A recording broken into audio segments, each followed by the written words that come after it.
Previously on Opie Radio. I'm in my car, and I'm on my way to Greenwich Village to talk to one of my favorite newer bands.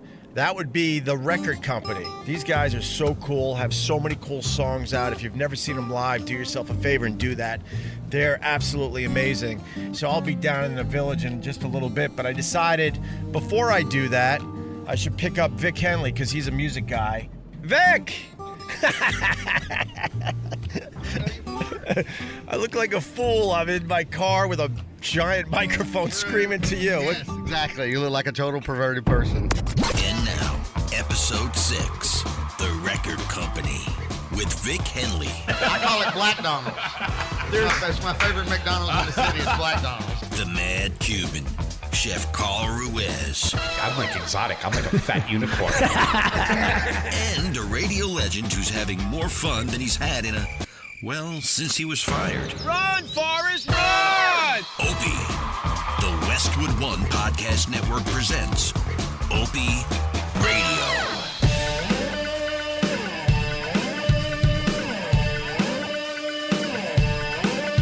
All right, first of all, I want to say I'm going to cry because I'm in a real studio for the first time in almost a year.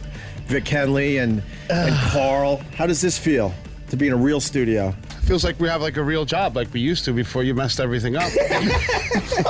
Right. Wow, I'm laughing. Before someone decided to illegally film in the bathroom, like everyone knows in America you're not allowed to do. Yeah.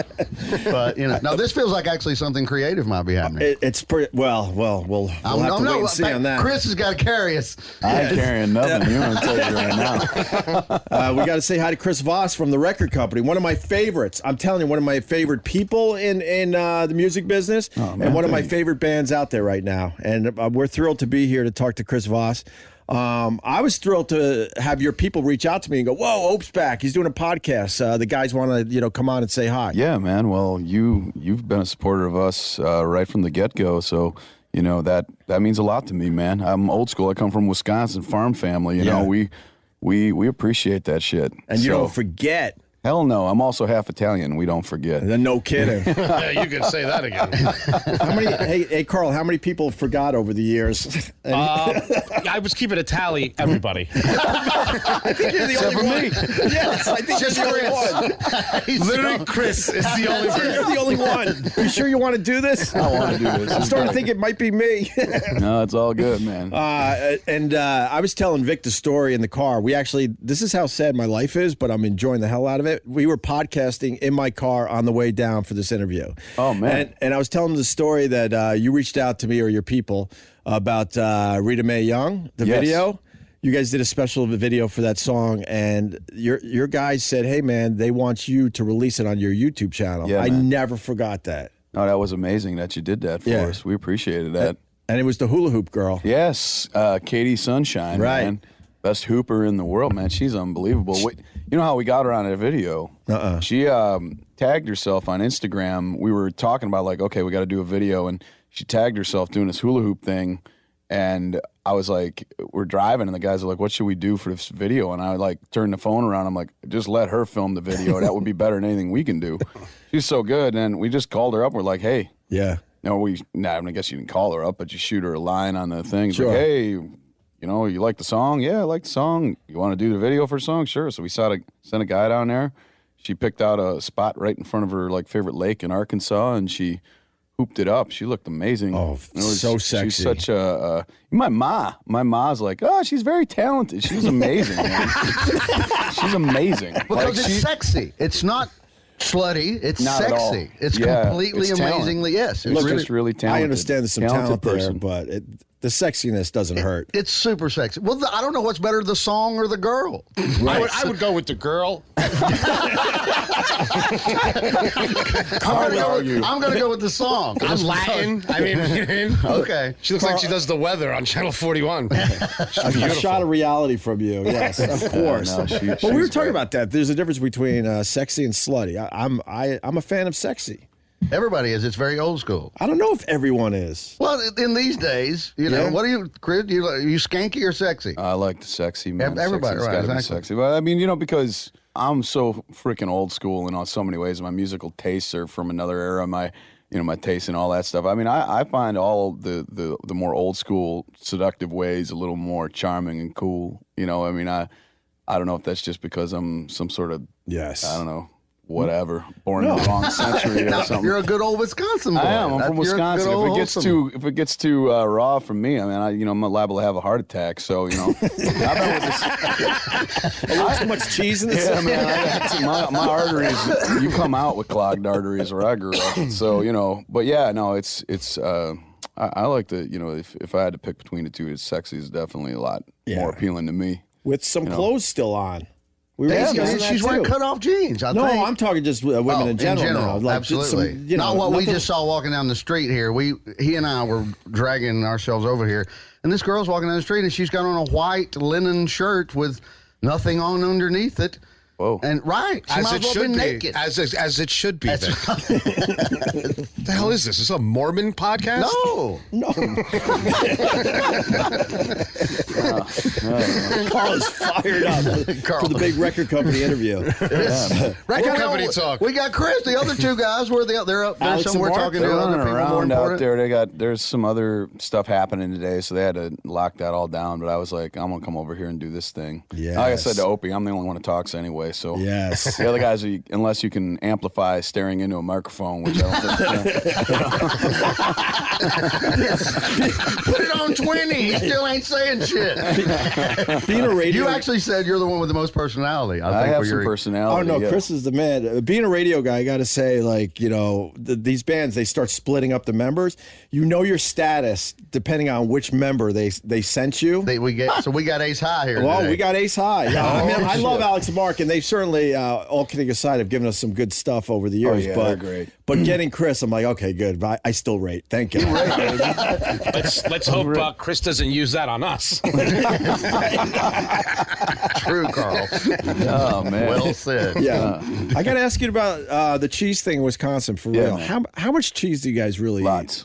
It's delicious, Opie. But I mean, there are stereotypes that exist for a reason. Yeah. And I grew up on a dairy farm, so if there is any Wisconsinite listening, be like, come on, man, don't go down that cheese road. It's like, man, I grew up on that shit. So it's like, yeah, it's a deal. Right. Like, I mean, we're not really into the sophisticated cheeses. You understand? Like when I moved to California, I found out about all these cheeses that I didn't know existed. Right. We're like putting cheddar on stuff, and then we're finding a way to keep cheddar at liquid form at room temperature. Yes. Which I had a friend a long time ago say, never trust any cheese that stays liquid at room temperature. But I don't know. I've gone against that many times. Now I got to go to Carl. Is it a myth, the cheeses? Like a good, solid, basic cheese from Wisconsin, will that compete with any cheese in the world? Here's the problem with really high-end cheeses is just like sugar attracts a fly, these attract assholes, right?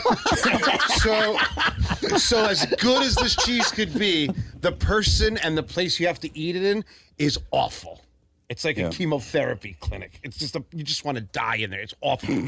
So Wisconsin, they do something that's called cheese curds. Oh yeah, man. And they melt the cheese curds on top of French fries, and they eat it all day. Yeah. And they don't stop until Cheese they just curds die are right weird everywhere cheese because they're like, you eat them the day it's like they're real fresh, like new. And like when you eat them, if they're good, they squeak. Yeah. They actually squeak. I was about to interrupt as I often do. How do you know that, Vic? No, because they do. Because he knows everything about everything. Bubble and squeak. It squeaks, man. Thank you, Nick. I just, if you're ever in Wisconsin and you eat a fresh cheese curd, The shit. it blows the doors off a lot of cheeses. Yeah, man. A lot of cheese. You know, when I travel, I mean, Vic, because you were just talking about how you've been traveling comedy 30 years, and I know it's not my place to be asking questions, but I figured I'd toss this out. Please, certainly. You don't mind? All right. You know, one thing I do when we travel is I like to, the one thing that is still good in the United States is you still can get regional. There still is regional shit. Hell yeah. Like Cuisine. Yeah, cuisine, that's the word. There's regional cuisine, like if I'm in the Carolinas, I'm gonna try the pulled pork with the Absolutely, you know what the I mean? vinegar or the other one. Depends on if you're in East Carolina or West Carolina. You go down to Texas or Oklahoma, you got to get the brisket. Absolutely. If you dare put any sauce on that, they're gonna chop your arm off. Right. You know what I mean? True. So it's like, you go to Chicago, you got to have a Chicago dog, you got to have some Italian beef. You go up to Wisconsin, you got to have some cheese and brats, man. You go to Baltimore, you got to get the Chaps pit beef. You ever had the pit beef? I haven't, man. Baltimore's chap spit beef and Kevlar suit. That's what's down. I haven't though. Little travel tips from Carl. The more you know. What's the one city when you're traveling with the band that you can't wait because the food's so damn good? You know, I'm not trying to kiss ass here because I'm in New York, but I got to say New York is the thing about New York, and I'm an outsider. So I say this as I've spent a lot of time here, but I am not a resident, so I have to put that out there because I know New Yorkers will get fucking pissed if I don't, and I start talking about the food and sound like I don't know what I'm saying. Yeah. But you can't have a restaurant in this joint for very long if it sucks. Right. So as long as something's been open for a little while, it's like, well, it's been here 10 years. Well, it's doing something. Yep. You know, now I have had some shit here that's been bad, but I was just talking to the folks from the label, and we're talking about sandwiches, and I was just like, I've never had a bad sandwich in this town. Right. Nothing. I've never had corned beef in this town that hasn't been like the shit. Right. You know what I mean? Pastrami. Even the stuff, even when you go to the bigger name stuff, where usually you go to a town, it's like it's kind of been, it's got a reputation, but it's kind of become touristy, and it's kind of lost some of maybe what made it famous. Like, man, I don't know. I went to Katz's and I thought it was really good. You know, Delicious. I mean, No, it's damn I good. enjoyed the shit out of it. Absolutely. Even the Are you kidding me? Applebee's. So I mean, it's Even the Applebee's. Even the is good here? Applebee's, I'm like, damn, those rib tips are you can't miss. He and I- You can't miss. We passed one of the What's oldest. my man's burger joint over here? We got to get to try Black it. Tap. Oh, Black Tap is Black in Tap, yeah. studio today. Russ too. and Daughters. We passed. I was showing him this one of the first. Everything in America in the early days was and Sons. Yeah, yeah. So Russ and Daughters is one of the first. Might have been the first one in America Is that that was the- something and Daughters, and it's over here Is that on on Houston? Yeah, and Yeah, it's I just went past that the Get other the day. Super Heeb. Really? Yeah. No it's way. named that. The Super Heap That's is the Super Heeb. Thank you. I think that's the guy who fired us. The Super Heeb. No, Opie, no. Come on, I went for it. Come on. Jesus. Come on. The Burning Cross Hour with Opie. Hey, I got the right accent. Grand Wizard, Vote Opie for Hughes. Roy Moore. Vote for Roy Moore. Oh, we're in New York. We could say that, right? I've been doing it on stage for 5 months. All right. The one thing about food, though, Times Square. Have you guys walked through? You know, I mean, I've been through there. I haven't spent a lot of time there. Good. You're a Yeah. smart man. It sucks. It's like, I think it's like if whenever you're in a real touristy area of a big city, I think I've found that it's that instant gratification thing. It's Right. like you want to, and I grew up on a farm, so I can say this, like, I grew up, there were 4 freaking kids in my class, so I know what it's like to be in the middle of nowhere. So I think some of the appeal is like, I want to see, if you're coming from like an area, it's like, I want to see something that's fucking big and looks like New York, But it's like, that's not, to me, once you spend some time here, that's not what New York is. It's a part of what, it's not what it is to me anyway, as a visitor. It's like, to me, and I live out in L.A., which I know is not necessarily the most popular place around here, but I'll tell you, there's a lot of soul in L.A. But if you spend your time on Hollywood and Vine, you're gonna be like, well, this is what L.A. is. I don't like it. Well, that's not what L.A. is, man. Yeah. It's not at all. There's a lot of real creative, awesome people out there. Absolutely. So, Well, just like here. The thing I was going to say about Times Square, so everyone comes to New York to see New York City, and then they spend their whole time in Times Square. They're not actually seeing this place. And then there's no real food choices in Times Square because it's all chain restaurants, and they got lines out the door. Yeah, but it's the biggest amazing- Fridays I've ever seen. gives We a- have to go. It's 5 stories. We got to go see the biggest Fridays. So you tell me fucking No. people have a problem with the M&M store? That place is awesome. I like the I have M&M. almost no security. I eat the whole.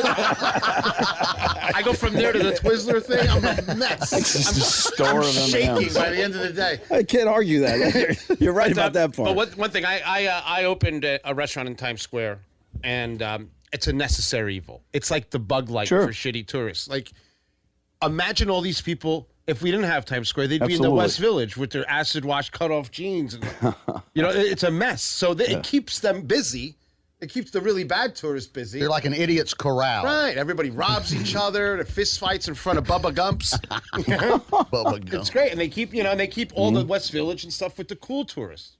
I think, it's totally understandable. Like, you when I went to L.A. the first time I saw the Hollywood sign, I'll fucking admit it, I was like, holy shit, this is a fucking Hollywood sign. Right. I mean, everybody's had that experience. I mean, I agree. when you went there the first time, you were like, holy shit, that's the Hollywood sign. You go up to Griffith Park and you look at that and you're like, this is unbelievable. There's something, I like the thing about the Hollywood sign itself that I have always still liked is the idea of so many people looking at that and sticking their dream on it. And that presence is there. Yeah. And now the Hollywood and Vine area and everything, that's more like a touristy area, you know, but I think there's a purpose to those areas. You know, I don't look down on people going there. I just would think, like you're saying, Opie, I think what we're getting at here is there's a lot more to see. And there's a lot more to it. And like, if you really want to get, like, to me, it's like, if I'm in a city, I want to go find where the locals are. Yeah. And like, see if I can get in there and survive with these people. You know what I mean? Well, I was getting at people are stupid. I heard it's Wisconsin come out, though. Did you hear it? Yeah, I did. There was almost, y'all got there. Oh, gosh, there. Oh, okay, there. Just get me say Wisconsin and you'll know. So you guys tour so much. What's the one city where you do fall into the tourist trap? I'll say mine as you think about it. San Francisco. Oh, sure. I went full blown tours there. I would Alcatraz. Had to go across the Golden Gate. Had to go to Coit Tower. Had to go to Fisherman's Wharf. Everything. I mean, when we went overseas, you know, first time I was in Paris, you know, that was like, oh shit, you got to go to you're going to the Eiffel Tower, right? You're going to the Eiffel Tower. Yeah, I respect that. But you know that the Eiffel Tower there's nothing. I imagine if you talk to someone from Paris, they'd be like, the Eiffel Tower, right? And I don't know, maybe I'm just like the cats in Times Square because I walked over there, I was like, this is unbelievable, right? Man. I was blown away by it. Where'd you guys play over there? With that said, sorry, Vic, lived in New York more or less all my life except for the radio thing, you know, living in other cities. Never been to the Statue of Liberty.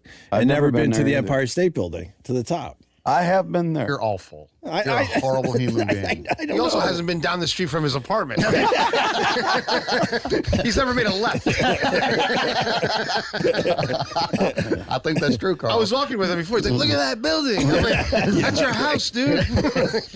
I was standing out in front of his house. I'm like, oh my God, you live here? Oh, he's still overwhelmed by stuff because he doesn't go out a lot. So it's like a little newborn baby. He's like, it's cloudy. When you were in Paris, did you see Jim Morrison's grave? I did, man. How was that? That was quite a place, man, because it had like, you know, Jim Morrison and other people. There's a million other people. Yeah, like Chopin and like Emerson. Yep. You know, like that's really crazy. Right. You know, you know what? It's weird, man. My dad's a big Doors fan. Right on. And big rock and roll fan. And I got fucking bummed out. Right. Like this guy died a long time ago. And it bummed me out. I was totally, I was not expecting that. Right. Like, and I'm just like a lot of other people that grew up in a rural scenario. I mean, I'm closed off from my emotions, you know? So when they suddenly creep up on me outside of a musical context, it surprised the shit out of me. Like, I got really freaking bummed out. And it's funny because you're thinking, how is that going to happen? This guy died way before I was born. Right. And just the idea of it. Right. You know, and I'm not trying to like bring the whole scene down. Everybody looks like this is the good stuff. Look at how sad everybody I is. was gonna say, stuff. Dive in there, man. It bums you out, man. Continue like a candy or something. Or a chip. Or like when New Coke came out and then it went away. It's fucking devastating.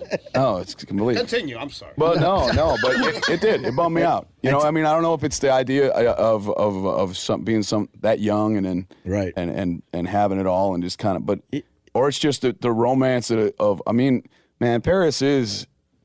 There's something different about that place. If you had to ask me like what one of my favorite places in the world is, I would say Madrid in Spain, Czech Republic, Prague.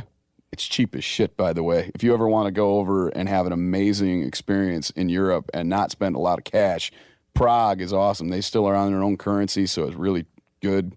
And it's got a lot of old buildings and cool shit. But Paris, man. Paris has got something, man. Yeah. It is magical, man. It's got some romance over there. And I'm not like really that big of a deal on that stuff, but it freaked me out. Like I was like really moved by that city. Well, getting back to the Morrison thing, I think it always bums me out when someone dies that's so creative, that's so young, because you sit there going, what a waste. He had so much more to do.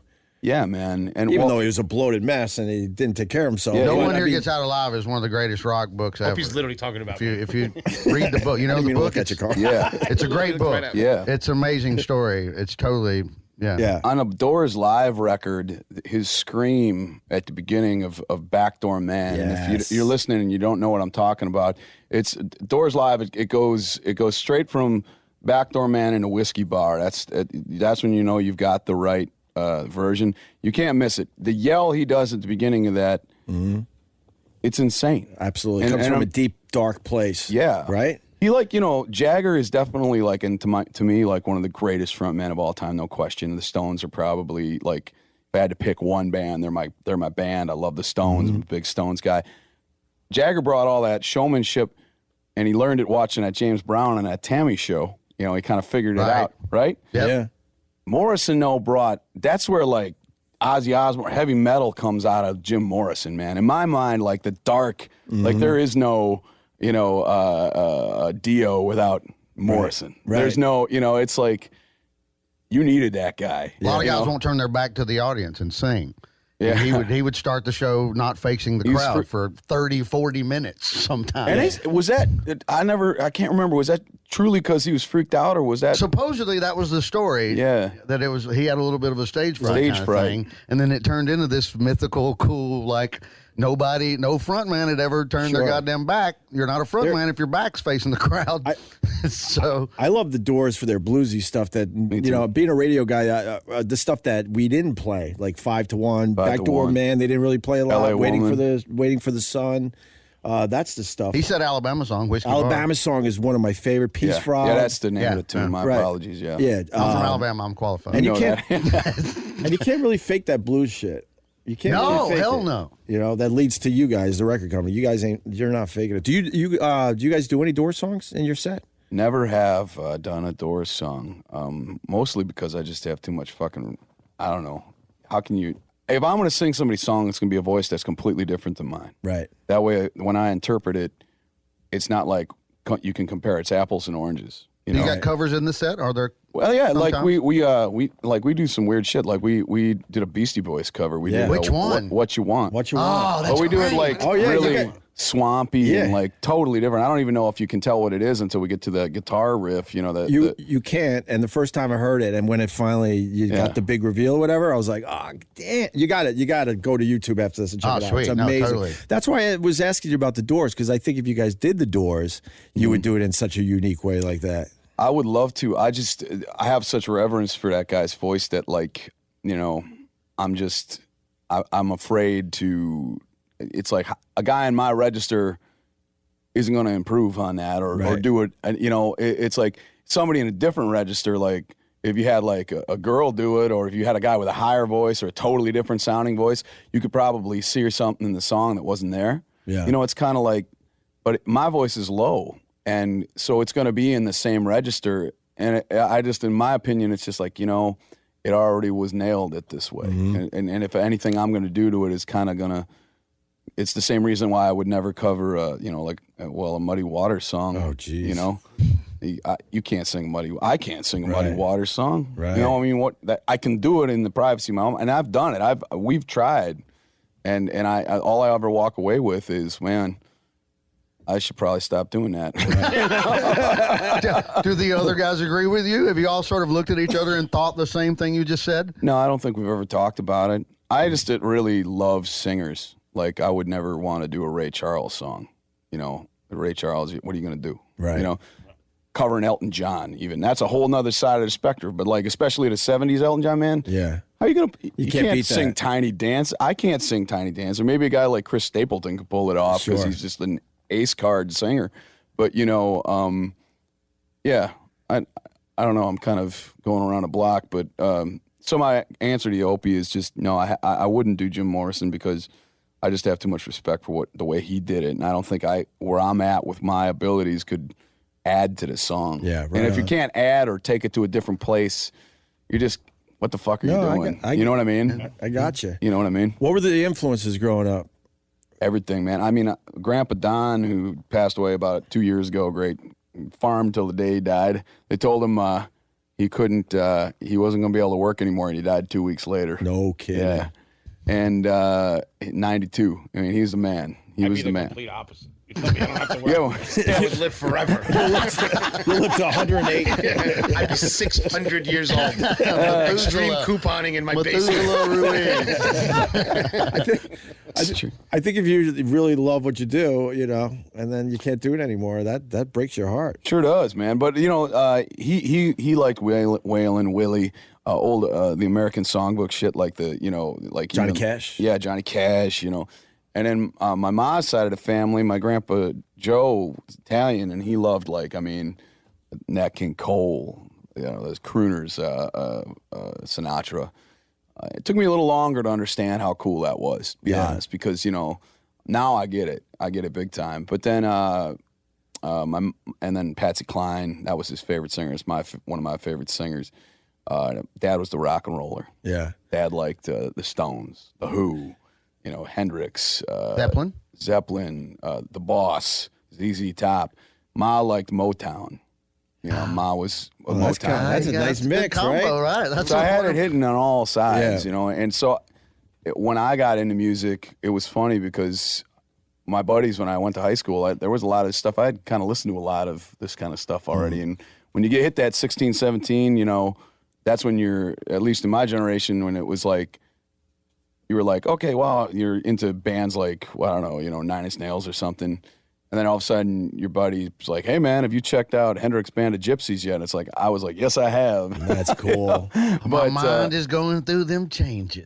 Yes. It had now one of the best live records of all time. I agree, yes. I think. Hands down, no, you're right. Can I ask a question here? You could, yes. Vic, oh my Vic, God. you seem like a man that's had a lot of time to think about things through all your travels. What are your top 5 live albums? Ooh. Vic literally has a music boner. Well, now you right said now. I'm so excited to answer this you mentioned the Doors of Life You Cried is amazing. That's got to be up there. It's got to be up there. Zeppelin, the live concert, the movie, The Song Remains the Same. Song Remains the Same. That's pretty good. Yeah.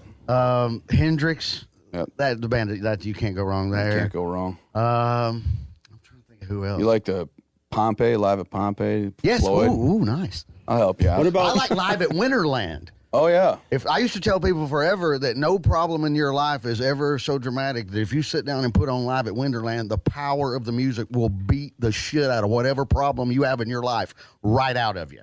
You're literally like the old guy in the Maxell cassette tape blown back in the chair. I got one for you that if you haven't checked it out, you should. Tell me. Muddy Waters live at Newport 1960. Ooh. Go listen. I know what I'm doing this that. afternoon. Yeah, I think I got to It's check the that shit, out. man. What about Frampton Comes Alive? I like Frampton Comes Alive. Nothing wrong with that. It's not too bad. It was all right. Not too bad. It was okay. Believe I anybody liked picked up Rattle & Home. U2's. Oh, live yeah, album. man. Rattling. Puffy Live. Puff Daddy, just regular. Not Puff live. Daddy. We're talking live, Carl. Oh, Puffy my Live? fault. I'm out. It's when I was growing up, my dad just missed the Beatles, so he was all into the crooners. So you brought back a memory there, and then I'm just What was he into? Perry Como. Was he like Martin? Mario Lanza? Was he into that He shit? had all of them. Oh, man. Frank's. I don't even know that name, to be Tony honest with you. Bennett. That's Mario it. Lanza? You don't know who that is? No, I really don't. Seriously. I don't. Come on. Sinatra, obviously. Who was the other guy that was close to You Sinatra? should be slapped right now. I don't. got What it. did he sing? What did he sing? A million. It was one Give of me the one. Before. Well, I don't know any songs. I just know before Sinatra there was Mario Lanza. He had a movie career. Right. He was so good. It's like that Perry. You know what? We were talking about documentaries, Opie. Yes, we You know were. what I just watched that was really good? I watched the Bob Hope documentary. There's a Bob Hope documentary. It's 2 hours. It's fucking great. Where is it, on Opie tonight. Netflix? It's on Netflix. We were talking before we started recording. Chris Voss from the record company, by the way. I should reset a little bit. No worries. He's a big documentary guy, and he saw the Andre the Giant. Oh, man. Did you see the Elvis the Searcher? No. It's 2 parts on HBO. It's two Oh, yeah, hour. man. I saw the back half of Yeah. it. I still got to go back. It's pretty and see- good. Oh, yeah. I mean, you forget how powerful that comeback special was in '68 and all that Yeah. footage of everything. But it's really good. Some of Elvis's live stuff's pretty good. Oh yeah, Pretty damn Oh, good. live. What's Aloha from Hawaii? Right. Yeah. that was the Planet We put that event on of every the year at the Thanksgiving, time. man. Do you really? Yeah, it's a tradition. What's your favorite documentary of all time, or one of your top 5s? Man, that's real tough. I really love documentaries. It depends on what. The biggest surprise, like that introduced me to a whole different thing in music, was that Buena Vista Social Club. Oh, that's awesome. That whole Yep. Cuban sound music phenomenon. That was kind of that's probably about a 15-year-old thing. You're right. Now, yeah. that was really cool. But like, you know, man, that Giant one, just because I just saw it, the Andre the Giant one's really great. That, you know, anything that Ken Burns, that's Ken Burns Civil War or Ken Burns baseball. The national parks. I haven't seen that one yet. yet. It's amazing. Vietnam. I haven't seen that one. Oh, my God, that was the most recent. Yeah, that was crazy. I haven't seen that one yet. But Andre the Giant, we were talking about this on a past podcast. So good. How he was so big he couldn't get into the airplane bathrooms, and he had those long trips to Japan. Yeah. So they had to break out a bucket and then hold up like a shower curtain in, I guess, what would be first class. So Andre the Giant could look at like he's gonna be a look. So Andre the Giant could take a dump.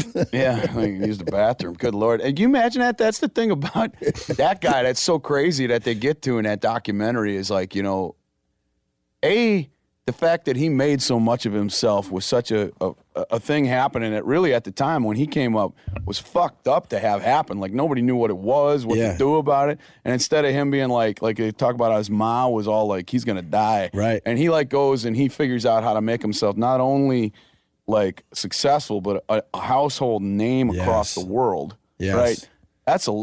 And says almost nothing. Very quiet man. Right. And like the reverence, like that was the thing that really blew my mind was the reverence for him shown by all the people around it. And that my dad liked wrestling. My grandpa Don, God rest his soul, he loved wrestling. And they came up when, you know, it was regional wrestling. Yeah, sure. Like the AWA, I think, was what was in Wisconsin. It was like Vern Gagne and the Crusher and shit like that, or whatever. They had territories, and they all compete against each other. Yeah, and we had the Southern angle with Mr. Wrestling #1 and Mr. Wrestling #2. That's funny. Two masked Yeah. guys. What division would, because they get in it. I know Gordon Soley was the announcer down south, and I forgot what it was They called. were all regions. They were all out of Atlanta, yes. And then there was the Memphis angle that had Jerry the King Lawler and all those guys. Yeah. And we got Tommy Wildfire Rich, you know, and Ric Flair, of course, the Nature Boy, Superfly Snuka, Chief Wahoo McDaniel. That's Chief a nice Wahoo regional. McDaniel. I used to. Oh, it was pretty. You know, region. I worked for the city, and one of the few times I was being a smartass, and they were coming in to wrestle, and whenever we would have the matches in our town, my friends and I all worked for the city, and we would look at all these people going, we've lived here our entire lives. We've never seen any of these people ever. Where are they coming in from to watch this? Oh, right on. And then Ted DiBiase and the guy, you know, and Ted DiBiase. I try to, my friends and I, we were ticket takers, and we'd make fun of them, like, who's going to win tonight? And they're like, we don't know, we're going to find out. We're like, you know who's going to win. And then they would get mad and like chase us and scare the shit out of us. Back in the day, that was a cardinal sin, right? Yeah, absolutely. They were not having it at all. But the Giant, the thing about him, what I always like Gene Okerlund. Oh, sure. You know, Gene. Big enough fan back in the day that my dad and I, man, I like have gone on YouTube and watched Gene Okerlund interviews just because they make me laugh. Yeah, of course. You know, I mean, they're hilarious. He's very funny. Yeah, I mean, he could play the role of you know if you got Abbott and Costello, you got the funny guy and you got the straight man. Straight man, right. Yeah, he played that straight man like ridiculous. You know. Yeah, absolutely. What about you? Did you grow up with wrestling? Or? Oh yeah, it was Bruno Sammartino that has passed. I'm trying to think of all my guys. Ivan Putski, the Clawmaster, the Polish Hammer. It was Polish his move. Power, and then of course Hulk Hogan, which brings us back to the Andre the Giant documentary. Right. I didn't realize how like hurt Andre the Giant was, and he was still performing. And he could barely fucking move. They were saying in this documentary. At WrestleMania, they bring him to the ring in a little ring. Yeah, because he can't walk anymore. Walk. That's like fucked up. I know. That's crazy. All of it. I used to love wrestling, and then I saw a female breast. And that was it. I wrapped up the whole thing. Let's wrap it up. Wrap it up. I saw it. That changed it all. Changed it all. That's like the Wizard of Oz when they went from black and white to color. Exactly. Yeah. That was your moment. Changed. Everything changed for I got some good. Brute 33. Put it on. Brute. You know, I had a theory about Old Spice. That it had been so far removed from the public consciousness when I was going to high school that it's back in but that when they had just the stick with the white original, every girl I dated back in high school would be like, hey, you smell real nice. It had been so long since anybody had smelled Old Spice that they actually didn't realize Old Spice is the shit. Yeah. You're absolutely right. Like our podcast. I'm kind of wondering if they're like Brut by Fabergé, if you just split, isn't that what it was? Yes. Karate. I actually wear Brut 33. You do? I do. You can still find that shit? Yeah, it's in every CVS. They have it. It's on the bottom. It's Is it in a all plastic dusty. bottle? It's always dusty. It's dusty. But it was funny. How's your dating card these days? I was wearing it, and it picks up a certain type of girl. You know what I mean? Dare I ask? Yeah. Maybe you should go to the vet after, get checked out. Jesus Christ. I bet it's, Brut. That shit, Brut's man. awesome. How many years does one of them bottles last? It's mint still. I mean, I've used mine. It's like you've had one since 1982, bro. Dude, and they haven't changed like the packaging or anything. It's fantastic. And that smells great. And it's only like a nickel. And you smell awesome. It's wonderful. We should talk about the record company a little bit because they got a new album coming out. But just a reset for the people who don't know. So didn't you guys get together? It was an ad that you guys put out, right? Yeah, man. There was I'd moved to LA and I didn't know anybody, and I moved there because my wife got a job out there, and she had been in Wisconsin with me. And she really kind of wanted to leave. She was like, I want to live in New York, I want to live in LA. And my whole thing with it was like, we can do that, but, I'm going to be fucking worthless for a while, because like at that point I had established myself in my scene and I was making a living. So I knew if I moved to LA or New York, I was like, man, this is going to be, I'm going to go right down to the bottom of the barrel. So locally, your band was doing very well in Wisconsin? Is that we were? Yeah, I mean, like the band wasn't doing so hot, honestly. I had figured out like I'd opened like a school, like a guitar school, and I had like 6-7 guys working for me. So with me, like a School of Rock kind of thing. Yeah, kind of like that. I had another guy, a partner, who had been doing it for years, and he kind of showed me the ropes, and we opened his joint. And that was how I made my living, and I was doing all right. I wasn't going to be a rich man, but I was doing all right. And I didn't really care about money. I just wanted to make music. And then when we moved to LA, can I stop you for 1 second? Yeah. So what was your wife doing that this move had to be made? She got to a job at the LA Times. Oh, wow. So she had an opportunity that was like basically like, Chris, I've got this opportunity, and I was like, I can't stand in the way of this, baby. I'm like, I was already married to her, and I was like, I'm going with. Let's do. I said, go. She got on a plane. Went. I packed up our place. I sold my business. 3 weeks later, I was in Los Angeles.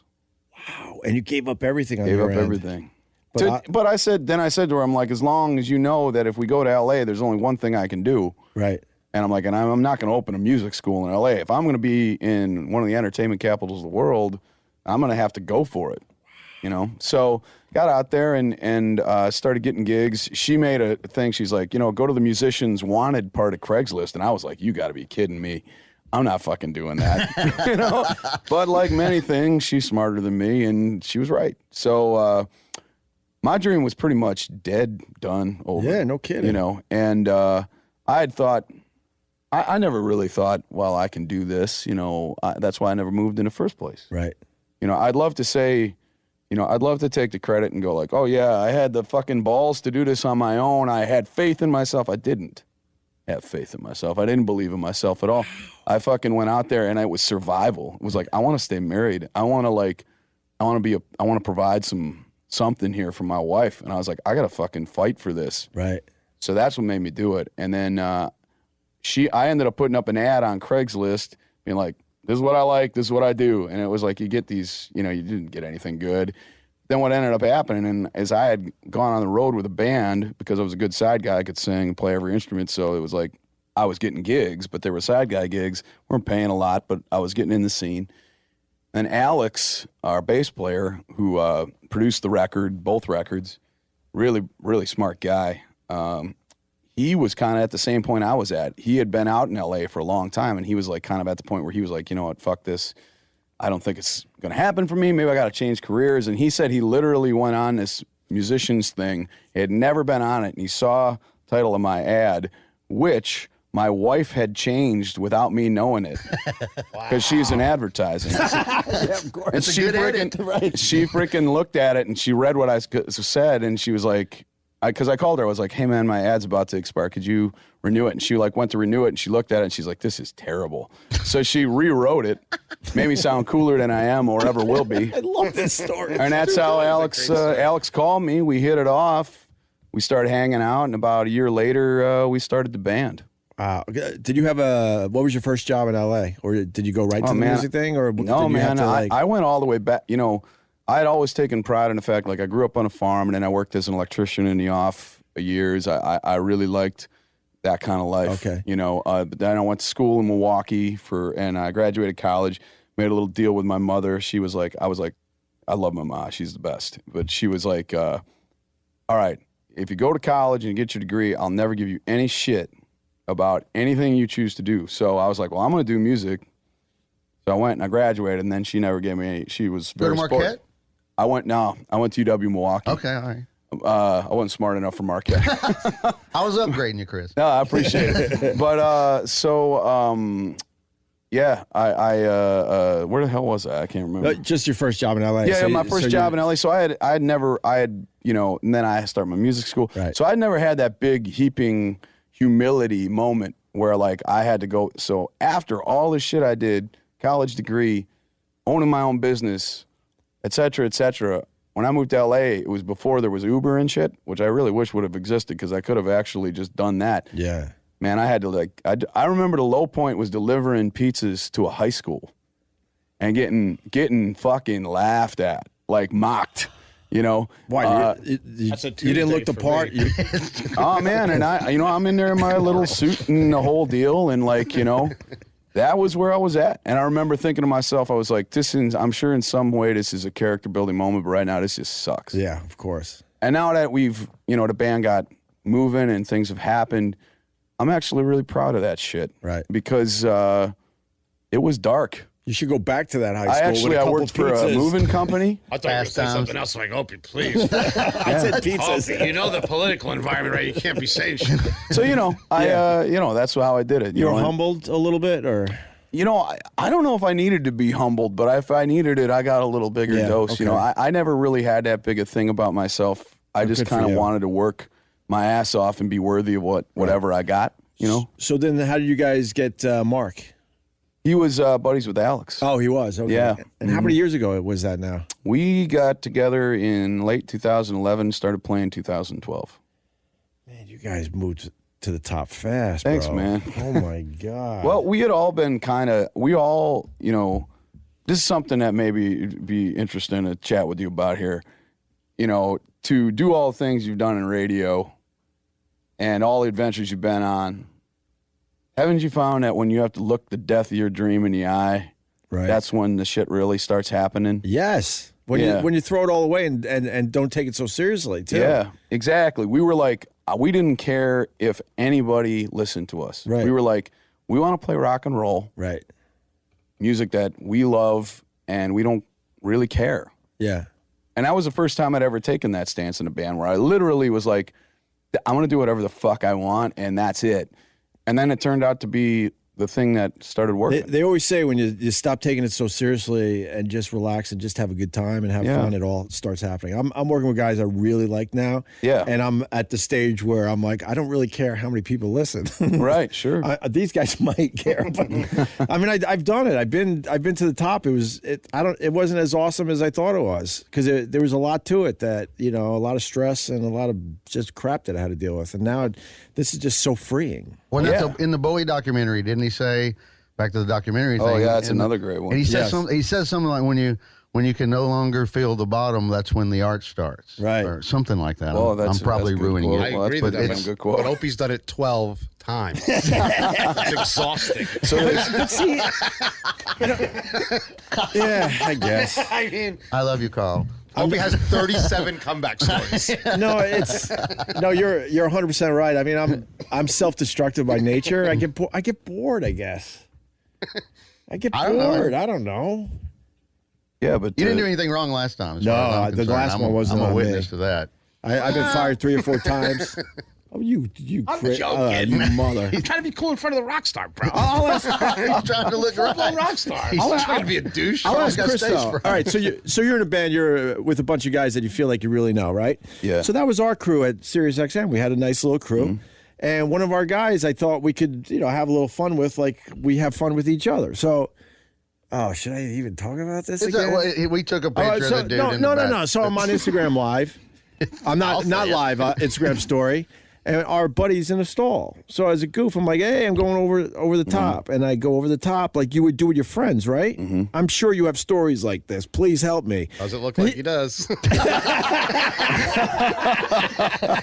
Chris is kind of squirming now. My point is, I would I'm never. shifting into Michael Corleone chair. But my point is, I would never do something like this if I didn't know the room and the people I was around. Well, And- did you learn something? Oh, wow, that's a good question. Have I learned? Yeah. Don't spend all your money. Well, there are other examples of this. I have a picture of all of us. It was one of the funniest days ever. And Daryl Hammond was down there, and Jim Gaffigan, and Jay Leno came in. Right. And he was doing the show with Jim Norton at the time. And I held up my phone.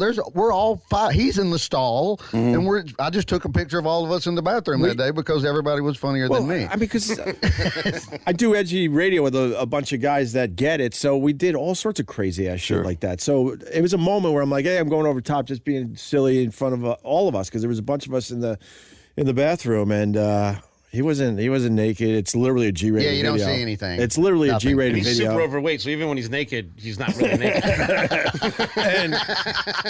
and I know Carl is the reason that this cancer was brought into our lives. Oh yeah, no, I knew. Thanks. Oh no, you are actually. I okay, actually- good. Opie, yeah, it was no, it's him, right? I forgot. It's actually. Thank you. I can explain it like this: there are parents out there that actually give birth to their killer. Okay.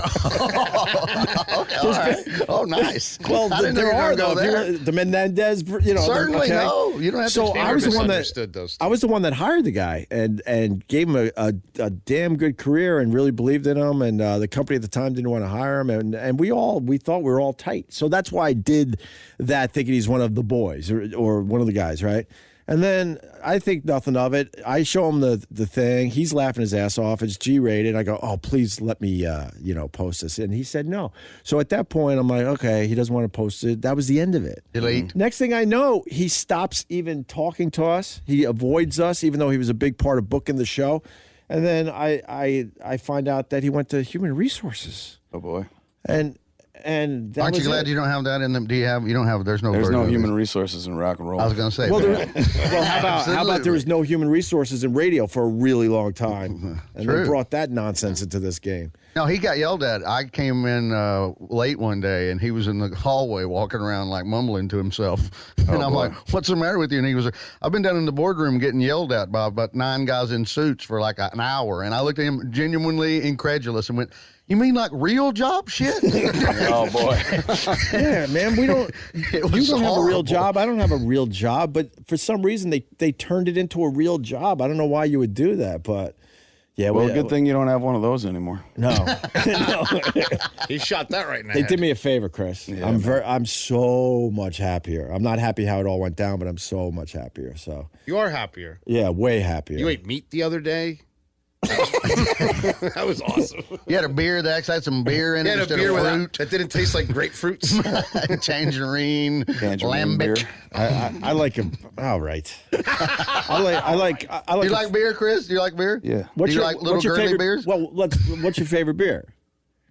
Or give me a few. Whatever's in front of me. Well, shit. I mean, That's the right answer. Cold and free. I'm That's the right old answer. school. I like a good macro brew, so I'm like light, Miller Light. There you go. Schlitz. Absolutely. I like the old school beers like Schlitz, Peels. We were talking about this the other But day. I talking also, man, like in my old hometown, Milwaukee, man, the Glarus is not a Milwaukee beer. It's up towards Madison. That's really good shit.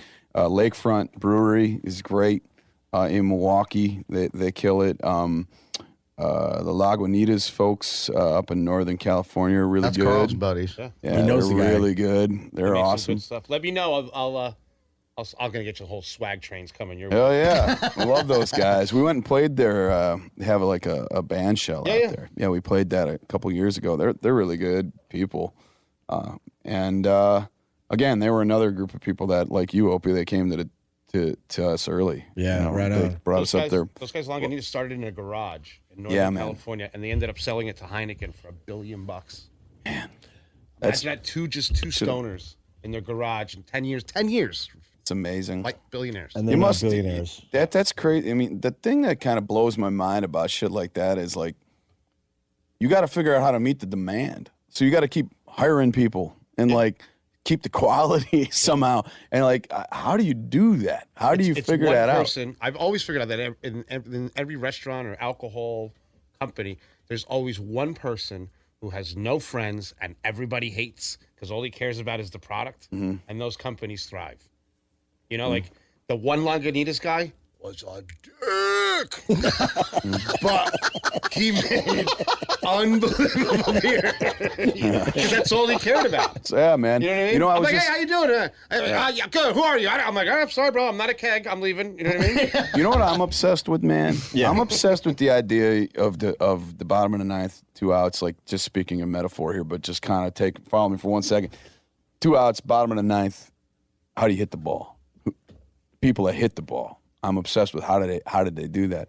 And the conclusion I came to was, and I don't know if it's right, but it's definitely the way I've tried to think about things, is you got to only care about hitting the ball when it's time to hit the ball. Not about what's going to happen after you hit the ball. Before the ball, you have to be thinking and feeling that moment completely. And I think that's, when you do that, all the shit starts to line up, right? And it's like this guy with his beer, you know, he's like, that's just eye on the ball the whole time. He's not thinking about, where do I do this? What do I do? It's just, I'm going to hit the baseball. You know what I mean? And when you hit the ball, things happen. Yeah. You know what I mean? I love your analogy, but I struck out in the bathroom that day. Oh, yeah. You did. That was a swing and a miss. I pulled my back out swinging so hard. Yeah, I opened a restaurant. It was one of the hardest things I ever did. We opened the restaurant, and the power went out. There was an ice storm on our opening day, and we had $11 in the bank account. And then we couldn't open. We lost power for 3 days and had to throw away all of our inventory. Wow. Oh, shit. And I was like, holy shit. So the next day that we had the power back on, I'm driving in my little car to my friend's restaurant. I said, can I borrow your food to make some money? And he's like, You're an idiot. Yeah, come over.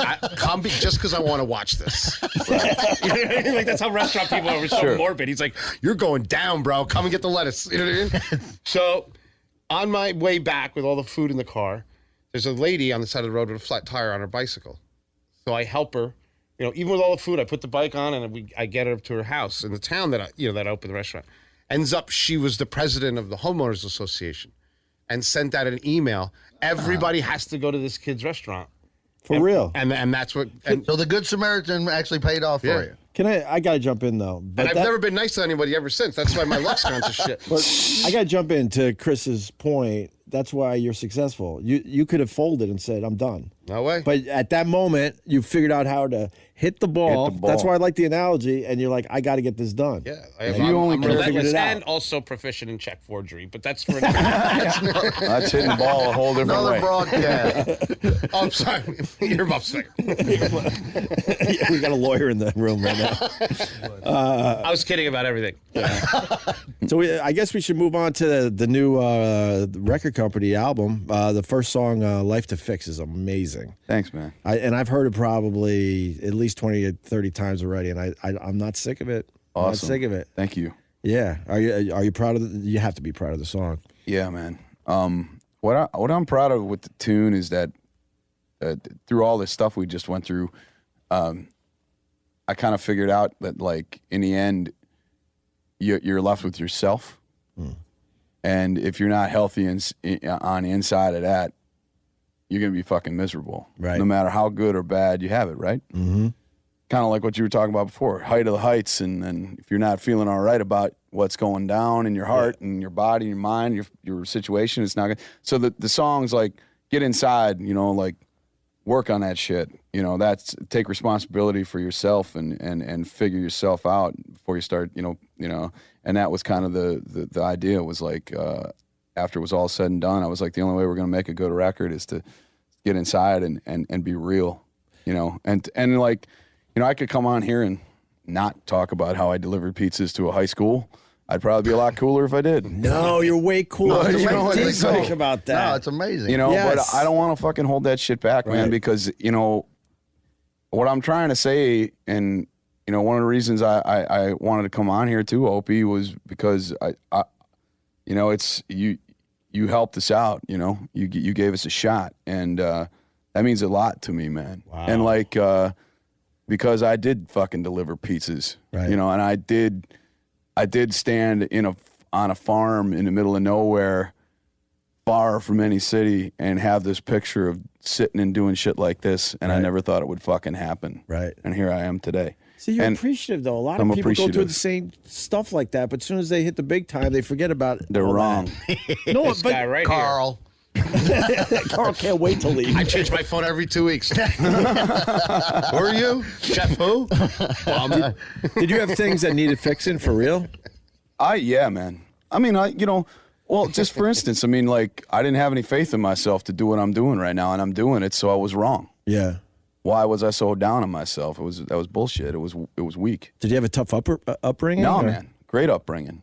But we were taught to be, I have just enough intelligence to know how good people are. Right. Meaning, like, when I moved to LA, I knew this is going to be fucking tough.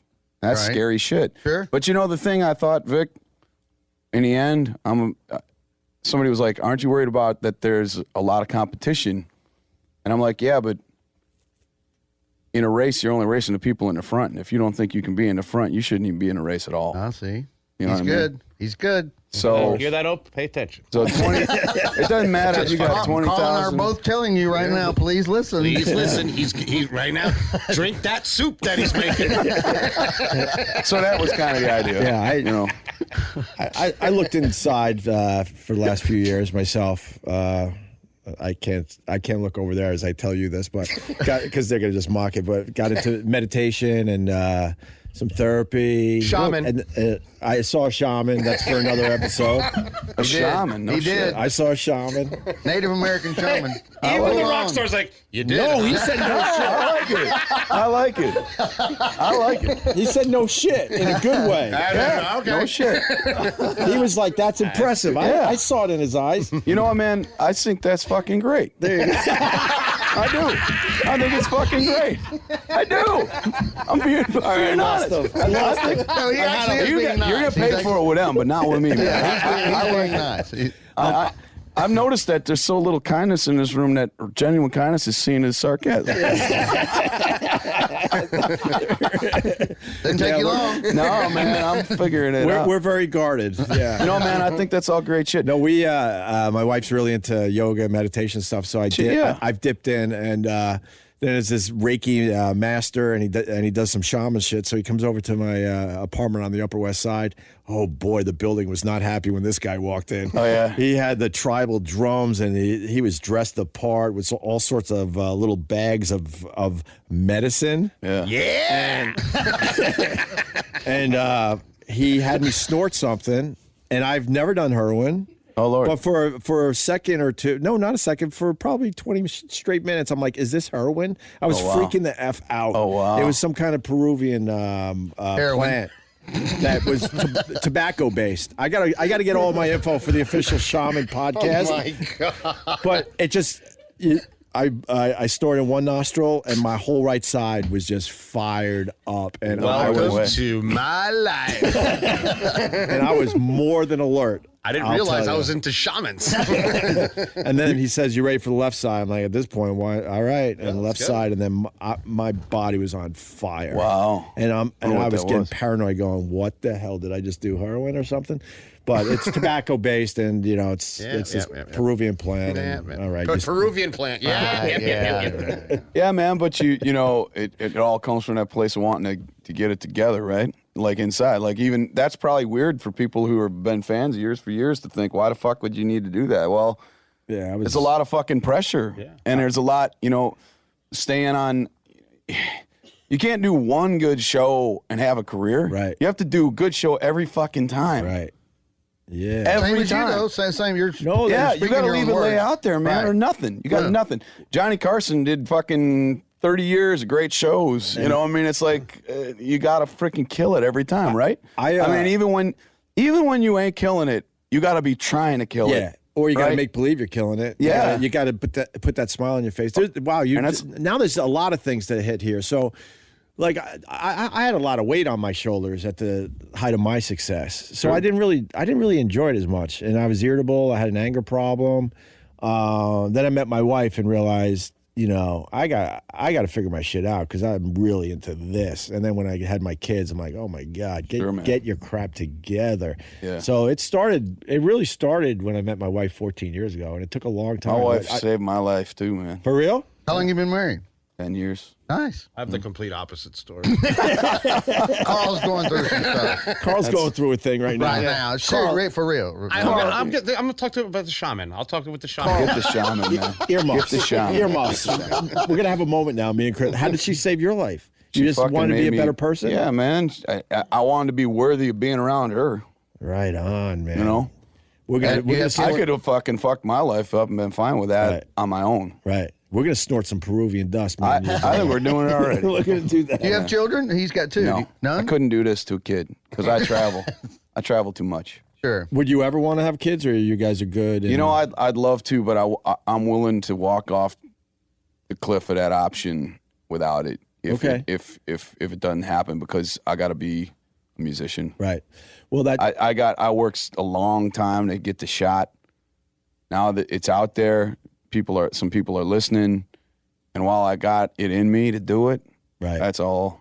You know, loving my wife, being a good guy, giving a shit about my family, making sure they know I love them, and playing fucking good rock and roll is all I care about right now. That's awesome. And then the other point I want to go back to, where you have to almost fake it. You guys are performing every night, and there's no way I'm going to believe you if you say you enjoy every single show. You know, I don't know if I even quantify it while it's happening. Really? I think about it afterwards. You know, you create from the heart, you edit from the mind.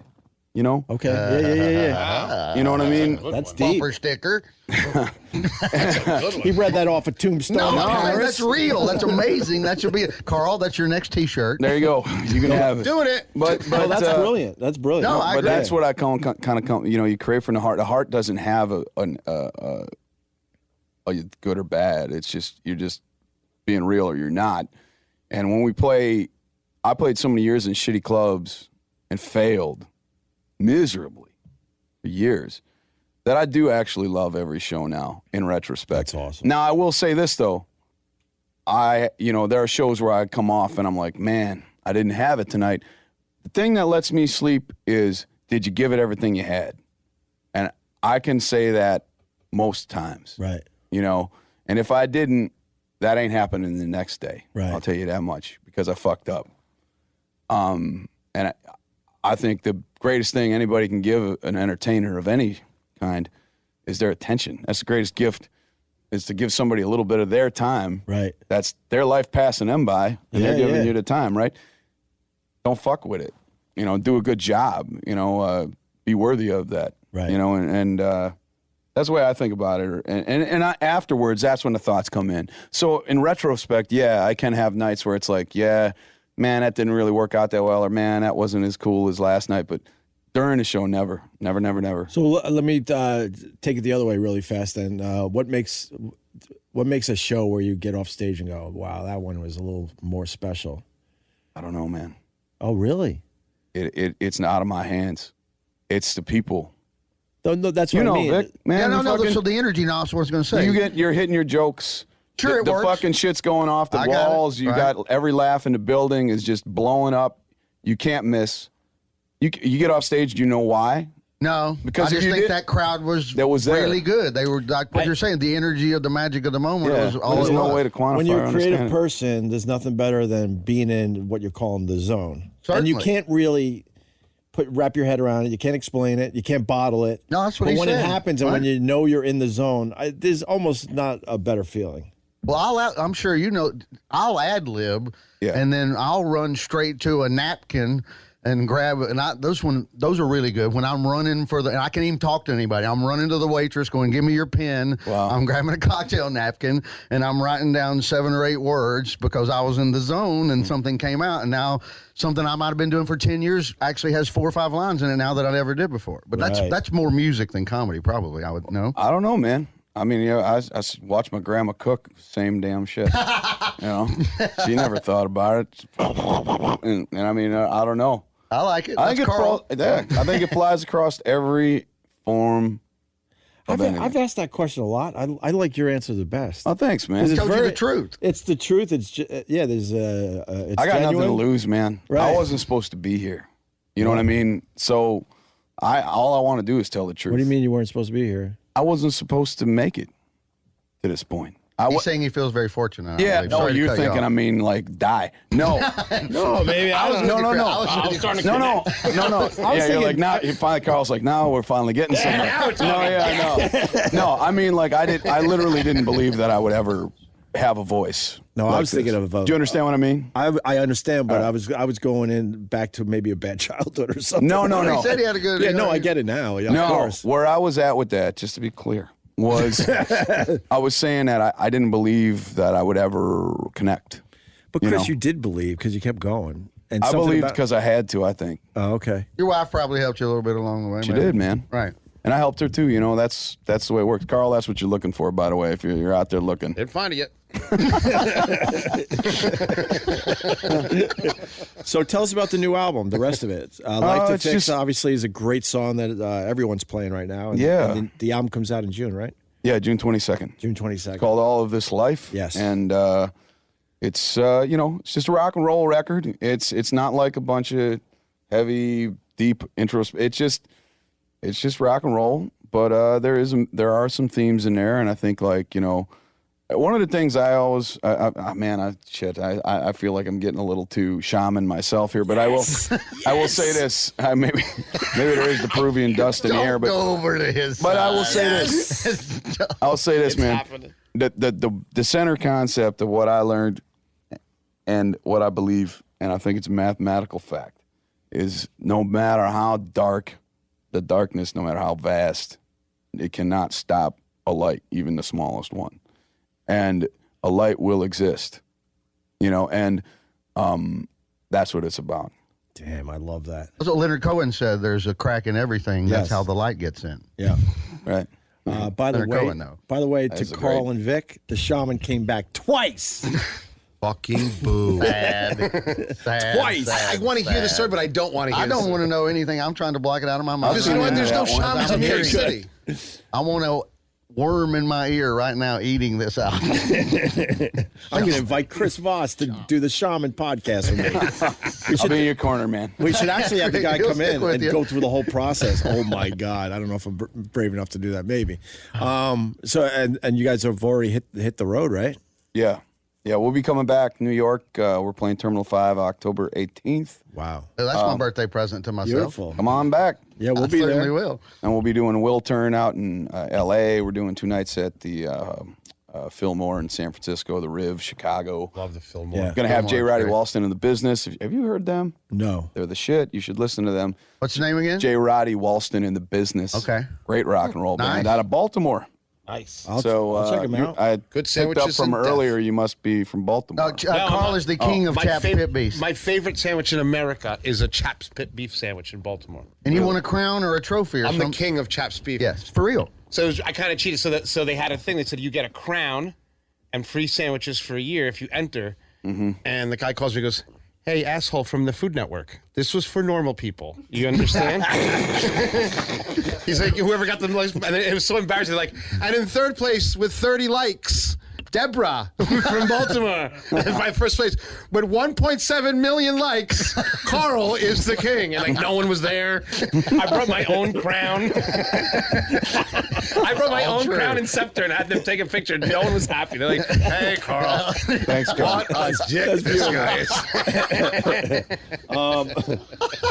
I got to ask one other question. So when I first met you guys, I was blown away by the record company immediately because of Mark Goodman, one of the original MTV Mark's great. VJs. We were talking about this before we got in here today, but this was when something good happened in the bathroom. Yeah. So in the bathroom, you're peeing next to everyone, and Mark was next to me. And I'm like, hey man, have you heard anything good lately? He's the one. Yeah. For real. Yeah, he went right into it. You did tell me that. Oh, I did. You have. He goes, oh, you got to check out the record company. I was hooked. Mark's great. Immediately, but I was also mad, and I'll tell you why. And I think I said it in a past interview. I'm like, man, if this band came out like 20 years ago, no, I'm just talking about the music business, not your sound. Your sound is perfect for today. You guys would have been fucking ridiculously wealthy. So with that, now I'm fucking depressed. No, but with that said, now you're fucking Didn't do a damn thing for you. No, I'm bringing it around though. How are you guys making money these days? No, there was a point where it was almost impossible, but it seems like the bands are figuring it out again. Yeah, man, it's live. Live is a great thing. You get some, you get placements, television stuff. But live, that's where the rubber hits the road, man. Right. And, I wasn't, it's kind of like people say to people who don't have children, you'll say to a guy like me, not you, but somebody will say, you don't know what you're missing. And I say, you're right. I don't know what I'm missing. I don't have a kid, so I don't know what love I'm missing. So I don't know. I literally don't know. So I'm not missing it. Right. Because I don't know. Super overrated. I wasn't there for the millions, so I don't know shit about that. If I had that and lost it, I'm sure I'd be really pissed, but I'm just happy to be doing. No, you guys are obviously doing well, and it turned around. It was just something I felt bad because like guys our age and stuff. I feel guilty when I could just listen to anyone's music for free. Yeah. Although YouTube's helping out now because when you click on shit, they're passing some. They're gonna figure everything out. It's got a two-way street. On the one hand, you're like, well, it's a bummer, but then on another hand, you're like, a guy like me, it's like, man, it's you can get the viral shit and like people just passing it to each other. It's great. Your shit gets out there. It's good and bad because then there's a lot of bands that would have never got the exposure because I come from a music radio world where you saw the bands that were just as good as the stuff we were playing, but they didn't have a shot. There were simply weren't enough spaces. So when all that opened up, certainly plenty of other bands had the opportunity to really show off there. Well, that's why going to see live music is, like I said about the Hendrix album. It's if I don't go every month or so, I feel horrible. Yeah, and I don't play, I don't sing, I don't do anything. But the minute I set foot, I don't care if it's a crappy cover band in a bar on the road that I wandered in in Wausau, Wisconsin at 12:30. But by God, they're playing Low Sparker High Heel Boys. Right. I'm on it. Yeah, man, I hear you. In big show, little show, you got to go see live music. It just makes you feel better. I think that last question was stupid. Now that I think about it, yeah, it was. Why was it stupid? Because I feel bad that I said because I know it's not about the money. I was just trying to bring it to a conversation about the music industry. And, no, man, at a whole because I saw all the changes where like I saw bands that were really established. Well, what I'm telling you is rest easy because guys like me don't know any better. Okay. Because I saw the guys you can feel bad, but I'm just happy. I don't know anything about it. So it's like you can rest easy. I love Chris. He's funny, man. No, but I also Chris is funny as hell. Thank you. I realized there was a slight misstep, but because I also were friends with bands and stuff that I saw them fall off the cliff. Because then next thing you know, they were counting on this and that, and the touring money and the record sales, and then boom, Napster. It started with that shit. Yeah. The good thing is people who are into shit nowadays, they're really into it for the right reasons, I think, a lot of times. When you're talking about rock and roll. Right. Because rock and roll isn't the king of it all anymore. And I think that's where the whole debate of is it dying, is it dead? And I always say, fuck no, it isn't. But, are you going to sit there and say, oh, it's the most popular genre in the world anymore? No, it's not. Right. But so what? What am I supposed to do? Stop fucking playing it? Right. It's like I'm gonna keep playing it. And to me, it's like the people that want to keep coming back are the best people, man. And man, we have people that have come back like 6, 7, 8, 12 times. And it's like that's good shit. Yeah. That's why like. Are you much of a baseball fan? You know what? It's the only sport in recent years I don't follow anymore. I used to love it, but this won't hinge on anything new. Okay. There's another thing. God, I feel like I'm tossing out a lot of fucking shit like this, but I'm gonna just go. I'm in the spirit of the honesty of this program. Yes. Good. Yes. Joe DiMaggio. Right. I'm going to paraphrase for those big Joe DiMaggio fans in case I make a mistake. Marilyn Monroe in the baseball bat? No. Oh, no. There he is. I'm staying to the positive side, just the baseball. All right, sorry. So going back to the baseball. Do you know what Joe DiMaggio said about playing ball, why he played ball so hard, why he played the way he did every day? Because he was known as, and everybody knows nobody's perfect, but on a baseball field, Joe DiMaggio apparently was the man all the time. And when he got asked, why do you play so hard, Joe? His answer, and it stuck with me, was there might be a kid in the ballpark I'm his favorite player, and he'll only see me once. And if I don't play hard, he's going to go home and think I'm no good. Yeah. I was like, shit, man, that's a good reason. Wow. Mm-hmm. So it's like, I kind of try to keep that in my heart when we play, too. That's awesome. Great answer. That's a great answer. I think that's a great place to stop this, right? Thanks, man. Chris Fine Voss. by me. Yeah, no kidding, buddy. I can't wait. I appreciate y'all, man. Thanks for having me in here. This is hilarious. No, really, this is you're perfect. Smart. Thank you, dude. Smarter than us. Yes, at I'm least. glad the two other guys aren't here. Oh, no. Mark and Alex are awesome. Too. They're amazing. They really are. These guys are so down to earth. That's why I don't know. We kind of hit it off from the first day. Yeah, we did. I've been texting people for an hour that were best friends. Chris. Well, now you got to set them up. Yeah, we'll set them up. Where are we sending Chris? Wherever he wants to eat. Yeah, We just go to take him to Black Tap, dude. That's what I hear. He makes a great hamburger. We'll and you have have to a do it. hamburger reviewer right here. This is what he does. He wrote a book on hamburgers. Did you? Yeah. Working on Oh, it. you're still working on it. Yeah. All right. Well, I'm very lazy. Yeah. Okay. Get a shaman. Get a burger shaman. Nick Solaris is in here with us, by the way, for everybody who's not listening. Nick is the I've been here king. the whole time. I just never said anything. Nick is the king of meat. You don't want to trample on this magic. Thank you, Chris. No, thank you, I want Nick. to trounce Those Australians really know how to insult you, don't they? Homie. All right, why don't we wrap it up? So Chris Voss from the record company, Life to Fix is out everywhere. Check it out and wherever you get your music. And then the album again, June 22nd. And I forgot the name of it. Oh, my God. All of This Life. Thank you. Yes. And you're all around all summer on the road the whole time? Yeah, fall is going to be the big tour. So go to therecordcompany.net to check that out. Thanks to everybody for listening to me, and thank you, Opie and guys, for having me. Awesome. Thanks to our lovely engineer for sitting here and making sure we sound good.